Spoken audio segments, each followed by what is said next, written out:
Hello guys, today we are going to be diving into the concept of geometric progressions. Alright, that should be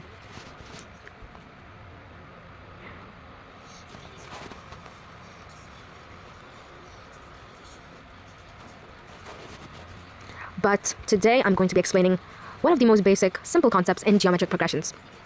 Okay, now if you're really thinking about this topic, hopefully, I would assume that you're good at arithmetic progressions, right? Like you know what's an arithmetic progression, right? So you know what an AP is. Well, arithmetic progressions has the name arithmetic in it, right? And what is arithmetic? It involves addition, subtraction, etc. And I guess you could say for arithmetic progressions, which we call as the AP in maths, it could be the same, right? So that's arithmetic progressions. I'd like to make this clear, but in geometric progressions, we have the geometry. And why is that? I'll get into that. Okay, I'll get into that. This is not a detailed lesson. Today we're actually going to be talking about the common ratio. Okay, that is in our AP, right? We call this as the common difference, which is in an AP. But in geometric progressions, we don't have a common difference. We have a common ratio, okay? And that ratio is represented by an R, okay? So what's the first term of a geometric progression? Determined by an A, okay? And the second term is AR, because this R is our common ratio. It's our common ratio. And why is it a ratio? Like, okay, you can ask, why is it not a common difference, right? So this is how it usually goes, etc., etc. Why is it... Okay, so for example, let's take these two. You might think, why don't we just divide this, right? You see, in a geometric progression, this involves geometry. Well, very clearly, I'm not going to say that it involves geometry just because it's called geometrical progressions. I would much prefer showing the photo, which I will add at the end of explaining the structure of this practically.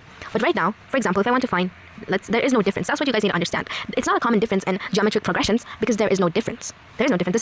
This is, you see AR, right? This is the first term multiplied into the R. So this is not about difference. This is not about arithmetics like addition and subtraction. Instead, it involves multiplication and division. So if you want to find the common ratio, right? This is the R. You will have to divide the second term from the first term or the third term from the second term, etc., etc. Basically, from the succeeding term from the preceding term. So, for example, if I want to find the common difference of A and AR, right, and we don't know R, you just need to divide AR from A. So, if you cancel this, your common diff ratio is going to be R. And our common ratio is denoted by R. We just haven't gotten to practicing the questions yet, but in this video, I just want to make the common ratio clear as to why it is the common ratio. And as you can see, if you're wondering why it's called ratio, that is because it involves division, okay? Right? It involves the division of things because 1 by 2, 1 is to 2. That's just an example of a ratio. And in geometric progression, right, we have AR.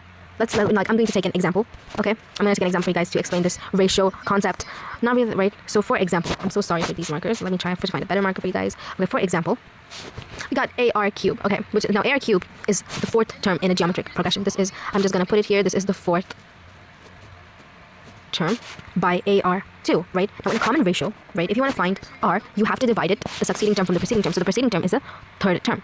Now obviously with the multiplication, I'm going to get AR and this A is going to get cancelled. So this is going to how? I am going to get it. And this R is a common ratio. You see, it's because of this division involved that it's called as a ratio. That's what you guys need to understand first. Okay.